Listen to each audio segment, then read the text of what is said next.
अरे राजू, अरे किधर है रे बाबा तू? हे बाबू भैया, मैंने वो सब काम छोड़ दिया। अब सिर्फ लूडो फैंटेसी खेलता हूँ मैं। अरे तू तो बिल्कुल बदल गया रे बाबा। अरे आओ खेलो ludo fantasy and get a chance to win prizes रे बाबा। पूर्व उपराष्ट्रपति हामिद अंसारी की नई किताब आई है। किताब का नाम है by many a happy accident recollections of a life और ये रूपा पब्लिकेशन से प्रकाशित हुई है। किताब में कई दिलचस्प किस्से हैं, जैसे पीएम मोदी के साथ बंद कमरे में अंसारी की क्या बातचीत हुई, क्यों गणतंत्र दिवस समारोह में राष्ट्रपति और प्रधानमंत्री तिरंगे को सलामी देते रहे जबकि वे खुद हाथ नीचे करके खड़े रहे, आदि आदि। ऐसे ही कुछ किस्से हम आपको इस वीडियो में सुनाएंगे। पहला किस्सा, जब नरेंद्र मोदी हामिद अंसारी के चैम्बर में चले आए। हामिद अंसारी लिखते हैं, मैंने राज्यसभा के सभापति की जिम्मेदारी उठाने के साथ ही ये तय कर रखा था कि कोई भी विधेयक सदन में बिना बहस और चर्चा का मौका दिए पारित नहीं होने दूंगा और शोरगुल के बीच किसी भी विधेयक पर सदन में वोटिंग नहीं होगी।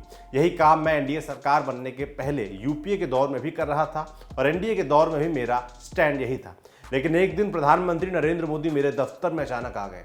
आमतौर पर ऐसा नहीं होता कि बिना किसी पूर्व सूचना के प्रधानमंत्री दफ्तर में आ जाए, लेकिन उस दिन वो ऐसा ही आए। मैंने भी उनका रस्मी तरीके से स्वागत किया, लेकिन बातचीत के क्रम में उन्होंने कहा कि आप बड़े संवैधानिक पद पर हैं और हम आपसे इसी पद के अनुरूप अपेक्षा रखते हैं, लेकिन आप सरकार की मदद नहीं कर रहे हैं। आखिर सदन में जब हंगामा हो रहा है तो उसे उस दौरान विधेयकों को क्यों रोका जा रहा है, उन पर वोटिंग कराकर उन्हें पारित क्यों नहीं करवाया जा रहा है।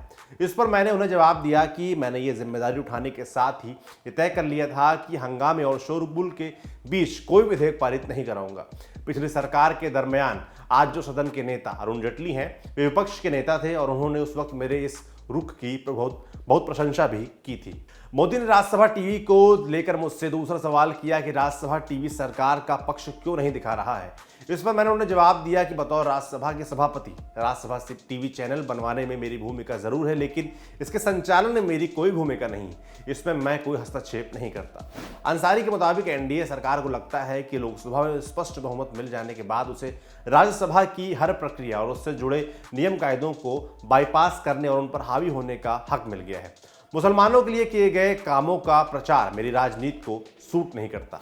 हामिद अंसारी अपनी किताब में 2007 में नरेंद्र मोदी से हुई एक और मुलाकात का जिक्र करते हुए लिखते हैं, मैंने एक कार्यक्रम में गुजरात के मुख्यमंत्री नरेंद्र मोदी से गोधरा की घटना के बाद की परिस्थितियों पर पूछा। तब उन्होंने कहा कि लोग सिर्फ एक ही मामले को देखते हैं और मैंने अपने राज्य के मुसलमानों के लिए कितना काम किया उसे नहीं देखते।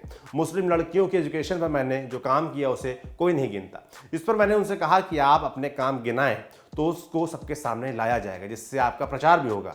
इस पर उन्होंने कहा कि ये मेरी राजनीति को सूट नहीं करता। अगला किस्सा, उपराष्ट्रपति।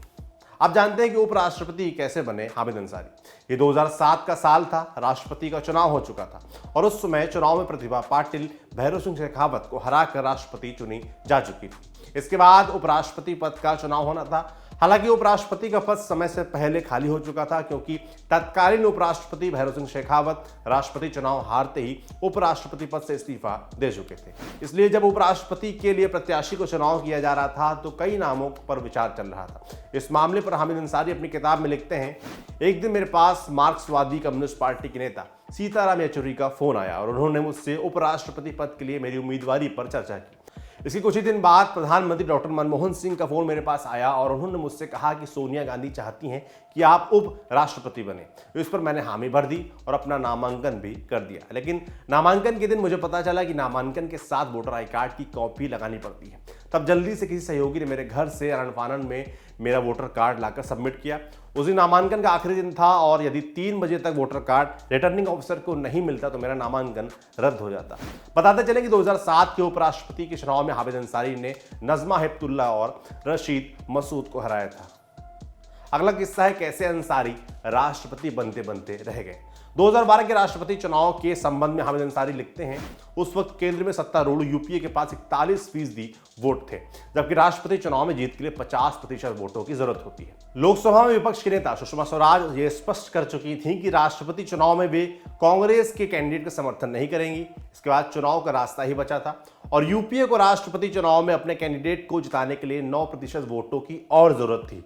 इस लिहाज से दो लोग, मुलायम सिंह यादव और ममता बनर्जी, महत्वपूर्ण थे। इनकी पार्टियों ने समय समय पर सरकार का साथ भी दिया था, लिहाजा राष्ट्रपति का कैंडिडेट सेलेक्ट करते समय इनकी राय को भी अहमियत देना था। इसके बाद कुछ राजनीतिक दलों ने पूर्व राष्ट्रपति एपीजे अब्दुल कलाम का नाम उछाल दिया, लेकिन उन्होंने कैंडिडेट बनने से मना कर दिया। इसके बाद 12 जून 2012 को मीडिया रिपोर्ट्स आने लगी कि वित्त मंत्री प्रणब मुखर्जी और उपराष्ट्रपति हामिद अंसारी राष्ट्रपति के संभावित उम्मीदवार हैं। 13 जून को रिपोर्ट आई कि प्रणब मुखर्जी राष्ट्रपति के उम्मीदवार हो सकते हैं। 15 जून को रॉयटर्स ने खबर दी कि प्रणब मुखर्जी राष्ट्रपति पद के उम्मीदवार होंगे। हालांकि मेरा इन रिपोर्ट्स में कोई इंटरेस्ट नहीं था। 12 जून को जब मैं अपने दो राजनयिक दोस्तों घरे खान और नरेश दयाल के साथ गोल्फ खेल रहा था, तभी मेरे पास प्रणब मुखर्जी का फोन आया और उन्होंने खुद अपने राष्ट्रपति कैंडिडेट बनाए जाने की सूचना मुझे दी और मैंने उन्हें तत्काल बधाई भी दी। इस मामले पर बाकी सारी बातें प्रणब मुखर्जी ने अपनी आत्मकथा में डिटेल में लिखी हैं। उस समय की परिस्थिति की व्याख्या दाग देहलवी की 2 लाइनों के साथ की जा सकती है। किस्मत की खूबी देखिए, टूटी कहां कमान, 2-4 हाथ जबकि लबे बाम रह गया।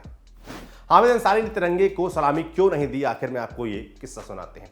ये 2015 की गणतंत्र दिवस का वाकया है। उस साल अमेरिका के राष्ट्रपति बराक ओबामा गणतंत्र दिवस समारोह के मुख्य अतिथि थे। उस समारोह के बाद एक तस्वीर वायरल हुई जिसमें दिखाया गया कि राजपथ पर उपराष्ट्रपति हामिद अंसारी ने तिरंगे को सलामी नहीं दी। इस मामले पर हामिद अंसारी अपनी किताब में लिखते हैं, गणतंत्र दिवस समारोह में ये परंपरा रही है कि राष्ट्रपति तिरंगे को सलामी देते हैं, जबकि विदेशी अतिथि समेत बाकी सभी उपस्थित लोग अपना हाथ नीचे करके खड़े रहते हैं। लेकिन चूंकि प्रधानमंत्री नरेंद्र मोदी नए थे और बतौर प्रधानमंत्री उनका पहला गणतंत्र दिवस समारोह था, इसलिए शायद उन्हें इस परंपरा की जानकारी नहीं थी।